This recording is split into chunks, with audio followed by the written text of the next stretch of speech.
Hoxha, kemi edhe detyra të tjera përveç detyrave që kemi ndaj Zotit, pra qëllimit të krijimit. A kemi detyra edhe në këtë botë apo këto shihen si të shkputura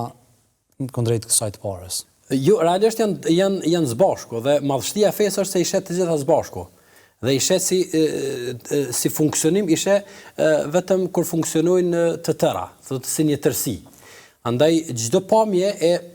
pamje besimit e shkputur nga gjithçka që njeriu e rrethan në jetën e kësaj bote dhe nga detyrat tjera të cilat në shikim të parë duken se nuk kanë lidhje direkte me çështjen fetare, por ato në fund të ditës dhe në fundit të gjitha kthehen tek një qëllim, që është qëllimi i krijimit dhe qëllimi i adhurimit të Zotit. Kjo është ajo bukuria e mahnitshme që feja i ofron secilit bardhës të saj dhe secilit praktikues.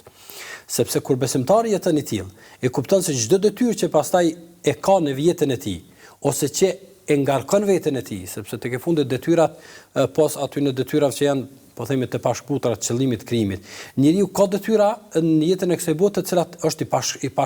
i pashmangshëm prej tyre. Për shembull, obligimet familjare janë të pashmangshme, sepse jemi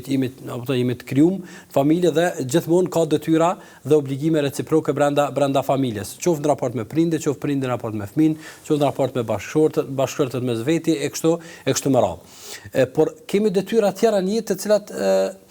njeriu ja ngarkon vetes së tij ose duhet t'i bardh dikush, për shembull detyra të caktuara që qoftë po azama të mjekësisë për shërimin e njerëzve, qoftë arsimit që t'i mësojnë dikush tjetër, qoftë udhëheqjes që dikush duhet t'i marrë këto përgjegjësi kështu me radhë, këtu njeriu tek e fundit është i lirë që të merr ose mos të merr detyra të caktuara. Si tërësi jemi të obliguar që t'i kryjmë ato, por si individ njeriu mund të zgjedh tek e fundit ato e cila është në favorin e tij ose që i shkon më shumë për shtati ose që domethënë ka aftësi ti menaxhoj e ti kryj ato e kështu me radhë. Pra, ne kemi detyra dhe të gjitha detyrat, obligimet të cilat i kemi në jetën e kësaj bote,